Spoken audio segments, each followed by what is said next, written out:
I want to introduce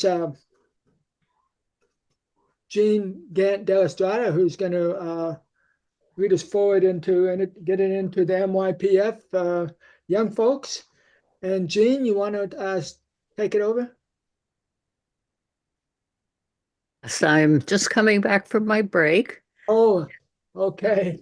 Okay, but yes, I want to introduce Dweja Adamala, who is the moderator for the MYPF program, part of our program. And Dweja was a past MYPF student who's now at Stanford and has agreed to come and um, lead this part of the program. So, Dweja? Hi everyone, my name is Dweja. As Jean mentioned, I'm a recent graduate of the MyPF program, and now I'm at Stanford, and I'm really excited to be working with the MyPFs right now and bring you their presentations and just help you learn a little bit more about what they've been working on this past year because it's truly great, and they have different topic areas and all of that. So, with that being said, want to, I guess, the general structure of this will be each person will have like 5 6 minutes to talk, and then we can do questions after each person. We had one fellow who wasn't able to make it or play or even send in a video, named Anela, and she was going to be presenting, I think, next fall during the fall retreat. So that's when you can hear more about her project. But in the meantime, we can start off with Vidya. Hi, I don't have like a formal presentation or anything, but I was just gonna say a few words about my project.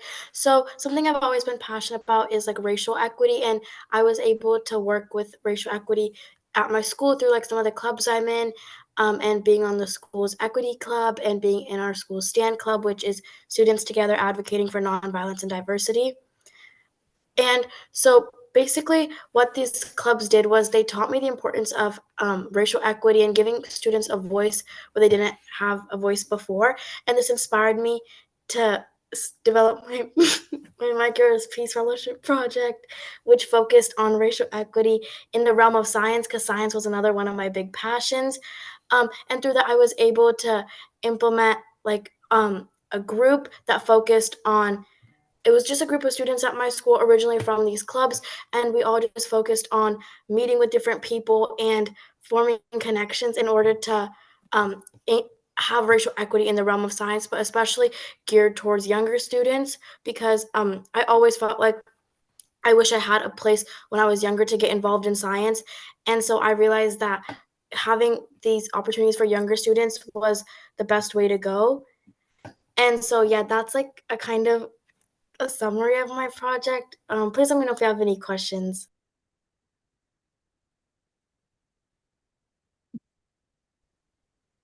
I guess we can open it up to questions now about Vidya's project. You can feel free to like put them in chat or like raise your hand, and I can call on you.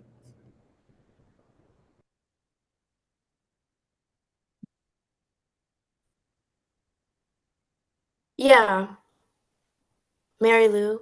Now we'll start with Mary Lou. Yeah, what kind of age group, when you talk about younger students, I'm curious about who you've been thinking about. Yeah, so I've always been involved with science since I was in elementary school and early in middle school, and that's when I kind of started to realize that there was like a gap between seeing representation in like the field of science. So my project was geared more towards like fifth graders to like early middle schoolers, I mean, just because I feel like they're at an age where they understand kind of what they like and how they want to proceed with it. So it's easy to kind of, so it's not something that they are just doing maybe for like a year or two, where like, you know, younger kids, like their interests change from year to year. And so it was something where they were more developed. But yeah, it's still in the like process of being complete, but I wanted to gear my project towards like middle schoolers and like um older elementary schoolers. Thanks. Thanks. Yeah. Yeah. I think um I'm not sure who is next, but just feel free to ask I your have my hand up next. Yeah. Vinya, thank you. What did you learn most so far in doing this project? What was the thing that you really got most from this? I would say something. Sorry, one second. My like computer's glitching. I would say something that's really caught my attention is how like responsive middle schoolers are. Because I would say a lot of the time, like youth are often like pushed aside and seen as like are often kind of seen as like, they don't know what they're looking for, or they won't be responsive, or they won't listen to this or that. And I think it's just been really impressive to see so many like youth being so responsive to what's happening and so aware of what's going on.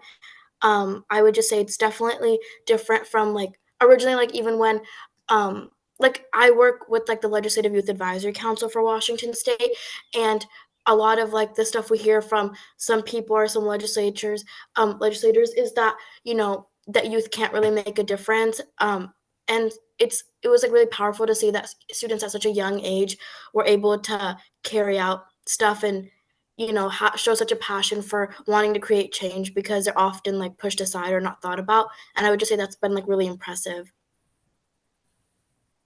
Yeah, thank you very much. Yeah, of course. Thank you. David, Janine had their hand up for a moment there. Yeah, Oh, I do.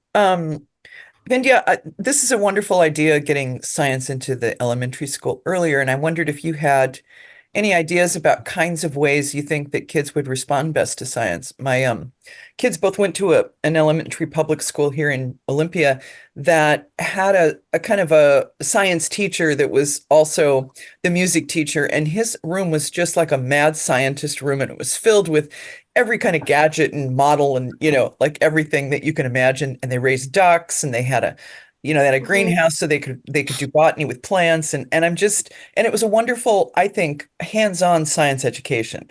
So when you think about, kids and science, how do you see that best appealing to them?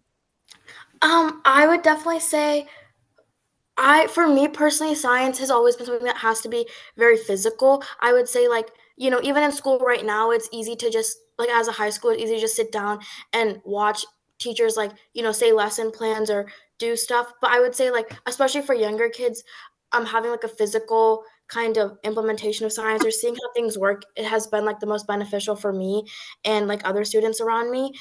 So I would definitely say, like, aside from seeing like representation in like, books, or seeing representation in like scientists that are like people of color, I would definitely say like the physical aspects of science are the most rewarding, because, science is like everything that happens physically around us.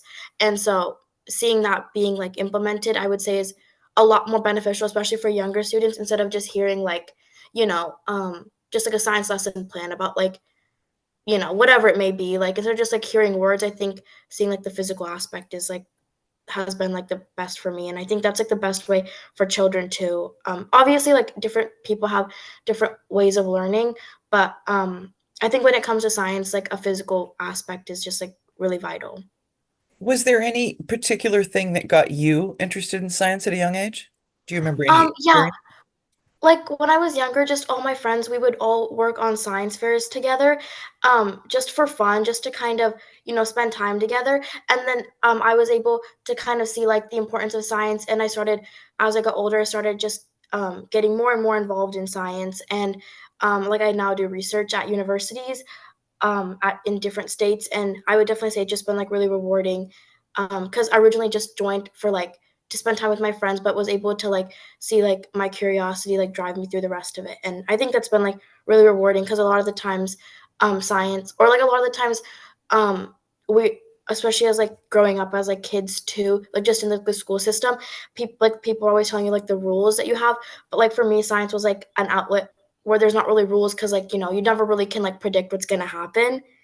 And so yeah, I think that's just like what kept me going, was like it was like really like help me drive my curiosity.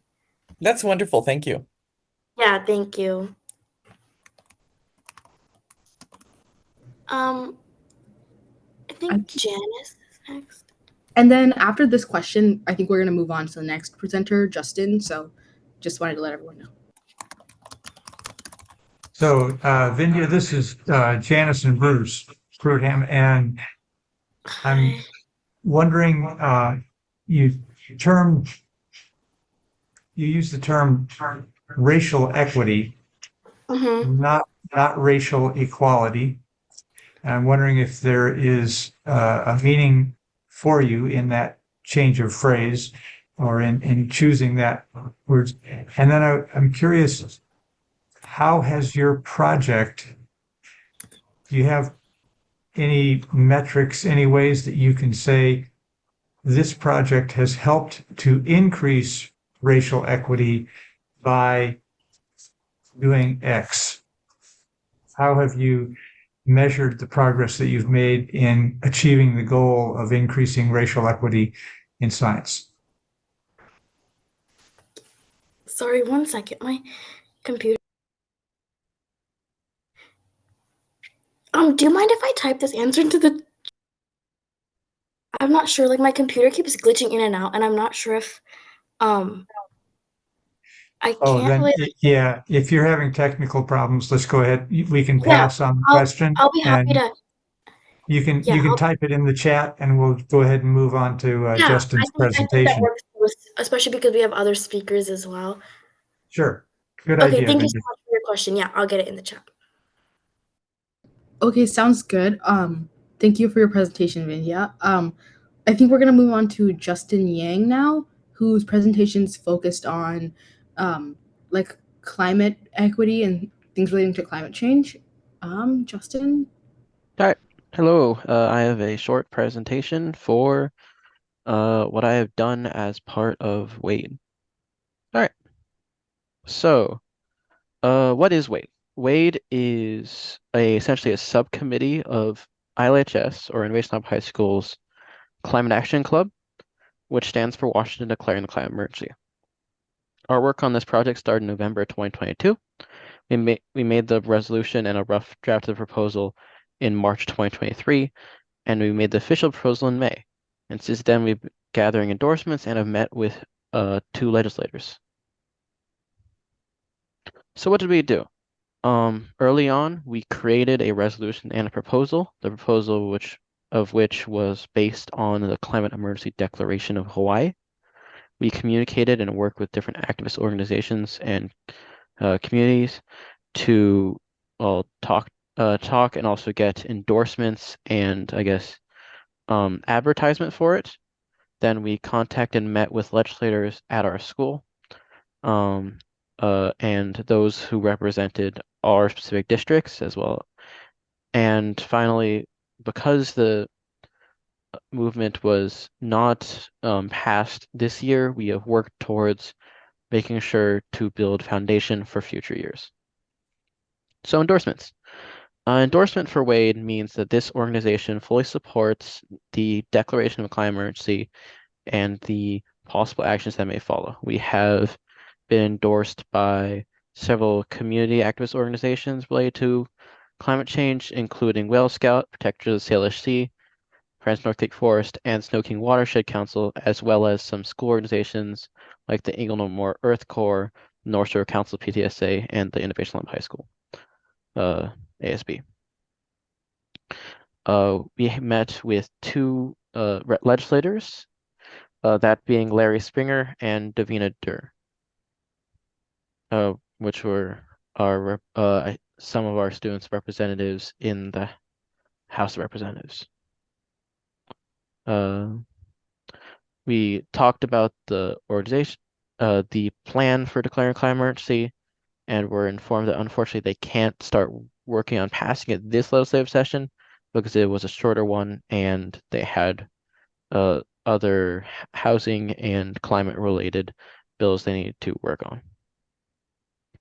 So knowing that we were unable to fully pass it at this time, we decided to be able to pass it on to our future club members, as most of us are seniors, to push for Washington declaring climate emergency, as well as build a foundation to get people who are as invested in this declaration and in the climate in order to continue building on this to make a change. Takeaways, work with the legislators was awesome. Hearing their comments and stuff was really enlightening. Communicating with the public and reaching out to them, meeting with them, talking about the plan, as well as refining the plan was really enlightening, as well as getting a bunch of people together to work towards a better future was very impactful. Thank you. Do we have any questions about this? All right, Janine, what's your question? Yeah, Justin, hey, thanks so much. I can see you're totally committed in a way that's really helpful to me. I'm wondering how it feels for you after this process to put this in perspective of your own hope about this. Did being in this process kind of help you feel more hopeful, or did it in some ways, really challenge your feelings about how people were or were not involved with the process of climate change, et cetera? Being in this process did make me feel more hopeful because it showed what people can do as activists working together, as well as, I guess, how many people we were able to reach out to and that fully supported our message, as well as the representatives that we met with had already started working on plans similar to this as well. Mr. Betzel. Yeah, thanks. I'm very excited to see you call this having a declaration of a climate emergency, because that was the focus of a campaign from 2017 to 2019 run by the Protectors of the Salish Sea, who marched from Seattle to Olympia at that time. This organization is led by Native people. And so my question is, did you hear about this? Did you have any contact with these folks? And if not, So they are one of our endorsants for the plan. We did not directly take from their movement. What we did was we based our bill and resolution off of Hawaii's, which has already been passed.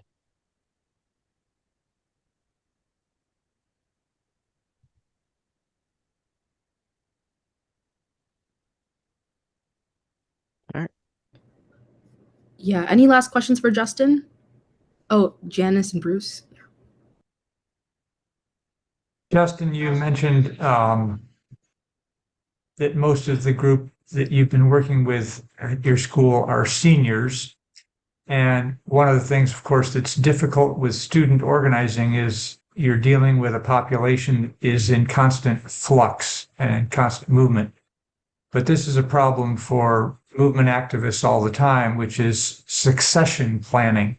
Yes. Trying to pass the baton from a group that has done good work, but they're not going to stay around forever. They're not going to be a group forever. So what have you done to plan for succession of Wade and the Climate Action Group at your school? Yeah. As president of the Climate Action Club, we've started, well, I've been working with all the other graduating seniors in assembly, especially a Google Doc of resources, plans, and helpful tips and tricks for doing this climate work, especially for running our concurrent events like the March for Climate, which we've done every year. So it's mainly getting them the resources that they will need for the future.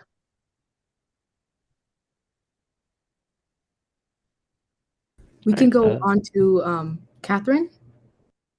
Hi, thank you so much for your work. I am wondering, I have two things, how does it look in the Washington State Legislature? Were you finding much support or hearing about much support? And then the second part is just what can older people do to join in those kinds of efforts in your view? Working with the legislator was really eye-opening because it is what I kind of want to do in the future. So seeing how they, I guess, the need for balancing everything, as well as they had already started working on, I think, a different climate bill. So I think that did take precedent. So that was pretty interesting. I don't really hold any ill will because of it. It's more this fascinating of politics and policy as a constant state of change. So I guess seeing the waves is really cool. And what was the second half of the question? What can older people do? Like, how do we make these movements more like intergenerational? I guess for me it would be simply passing down things like this because I'm currently planning on, well, passing down to future generations of the Climate Action Club of how do you work with so and so people? Who do you reach out to, and uh, how do you plan effective events? I think that I guess more seasoned activists supporting younger ones, even if the problems and the policies change over time, emphasizing how to effectively be an activist and how to make a change is the most important thing. Thank you.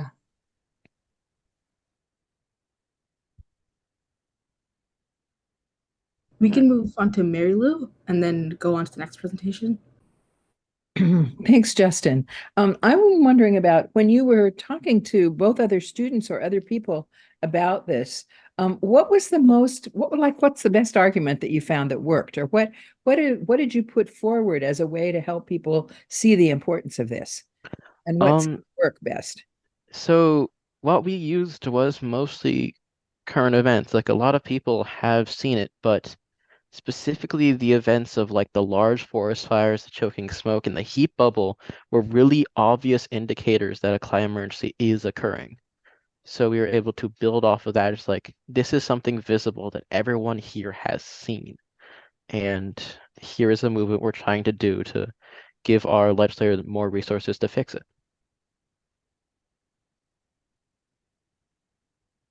That's great. That's great. Yeah, thanks. All right. Thank you all. Thank you, Justin, for your presentation. Next, we're going to be playing a video from Anuva, who is a student at Olympia High School, and they sent in a video. So my sister is going to be playing that video. India, can you?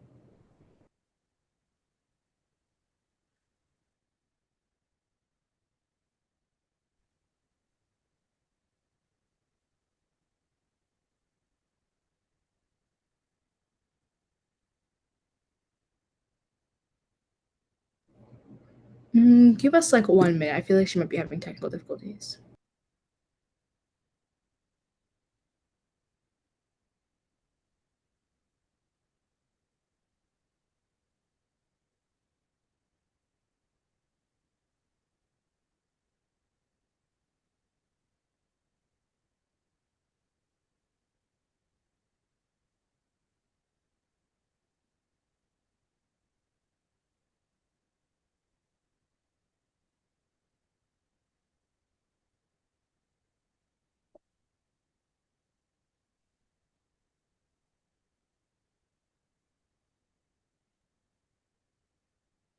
So who is playing this? Is it Binya?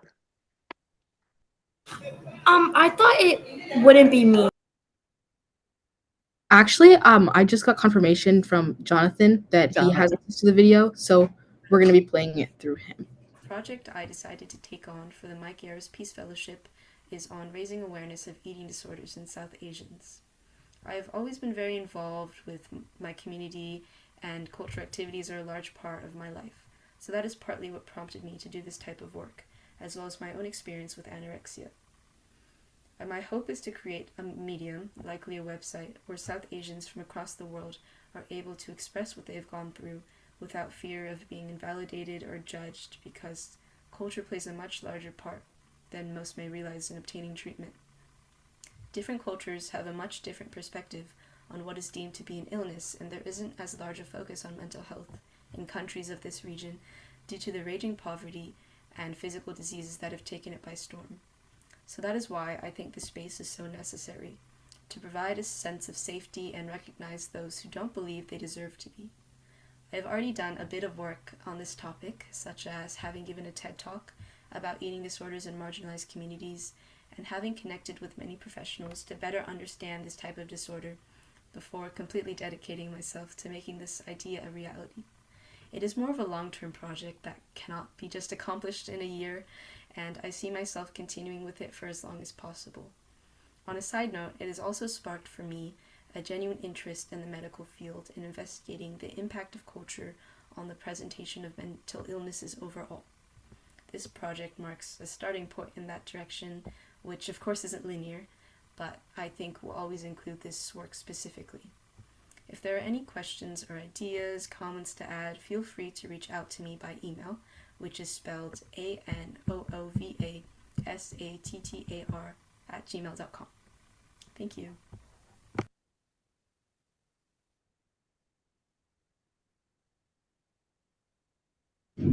I know we're not able to ask Anuva questions right now, but I guess I wanted to open this back up for conversation about Justin and Vindhya's projects to see if there were any other questions that could be answered right now. And no worries if you have to leave. Thank you for being here.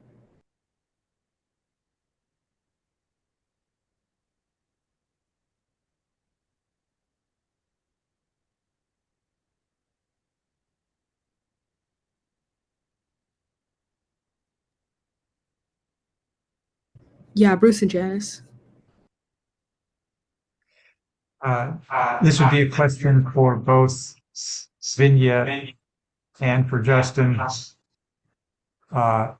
What, if any, impact did the Mike Yarrow Peace Fellowship have in supporting you in doing the work, either from the training that you had at the very beginning or from the rest of the year working on the project?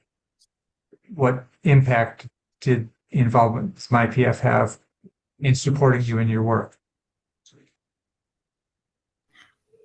I guess I can answer this question first. Are you guys able to hear me? I think I worked through my audio. I think we can hear. Okay, cool. So for me, the Micro Peace Fellowship just gave me an opportunity to just kind of explore the realm, because before, like, I feel like opportunities were really limited and there wasn't really any at my school. Like, aside from joining clubs alone, there wasn't any way that I could like carry out my own initiative. And so I would say, like, initially Micro Peace Fellowship like provided me the opportunity to just carry out and explore my interests. Aside from that, I've also been diving kind of deeper into like the aspect of maybe writing like a children's book, or having a way to talk to children like through like literature, and like seeing representation in literature too. Specifically like science literature. And I've been like working with Sarah, who like helps with the Mike Yarrow Peace Fellowship, and she's been really like helpful in just kind of understanding more about like the literary process and like how like publishing and stuff works. And I would say that's been like a really big part. And I'm like always in contact with Sarah about any questions that I have, which I would say has like been really helpful. And just kind of understanding as a whole like how to carry out these projects too, like moving on like after like I graduate, I guess, from Micro Peace Fellowship program. I think I'll like always know how to carry out these projects on my own because of like the help I got from these initial opportunities, such as like MYPF. For me, it was more about resources and the training. The thing that helped me the most really was meeting a large group of other similar young activists and being able to essentially compare, contrast, give feedback to each other's projects on how to focus and continue theirs.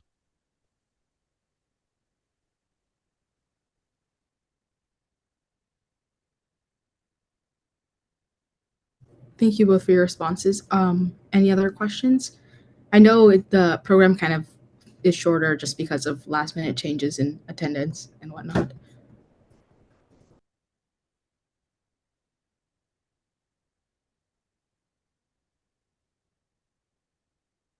So, Dweja, I think somebody's going to talk about the future of MYPF and recruitment for next year. And then we wanted to hear from you also about what you're doing now. Yeah, for sure. I guess we can hand it over to the person who's going to be speaking about MyPF next year first.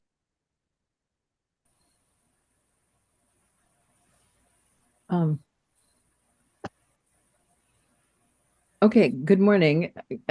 I think this is me. Ruth and Janice are also here, and so I would like to share this with them. But I just want to say we are still recruiting students for next year. People who would like to apply can find the application form on the Western Washington FOR website.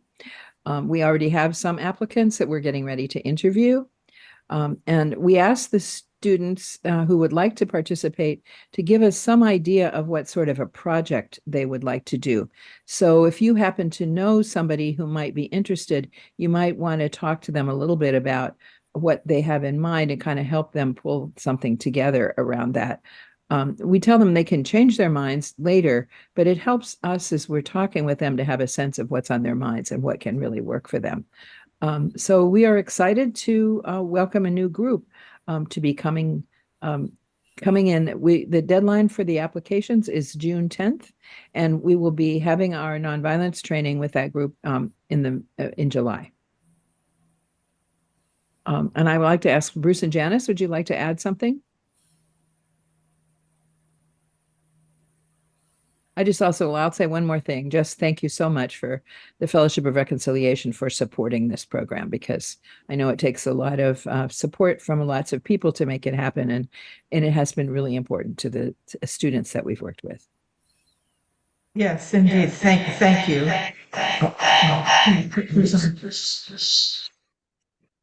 Sorry, we're dealing with two computers in the same room. Okay. I'm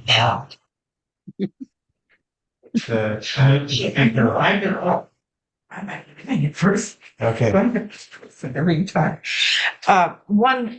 One change that we're making is that we're going to be having the program. We'll have the training as per usual for a week in July, and then we're going to have the program end at the end of January. So that's a change rather than the whole year. And Bruce, did you have anything else to say? I just wanted to do a shout out for Sarah Pham, who has been our MYPF coordinator for the last 2 years. And I think that her plans are changing. And so I don't think that she's going to be continuing for another year. But she's been doing a massive amount of the work with the strategy support group, meeting monthly and doing a lot of one-on-one with the current cohort. And we are actively looking for a replacement for Sarah for next year. And I believe Dweja has thrown her hat in the ring, and so we'll see. We might be seeing more of Dweja next year, as I understand it. And so the three of us as directors are facing sort of backfield in motion, lots of things going on that are requiring time and attention on a personal level. And that, of course, happens to everybody. And we're just trying to make sure that the program continues in some shape or fashion. So that's why the sort of the shortening. If students need more than time to finish their project, that will be fine. We're just trying to sort of lower the expectations from the beginning about what it is that we would be able to deliver. But if we can do more, we'll do more. But that's continuing. And yes, as Mary Lou said, thank you to the FOR for the financial support to be able to make this happen.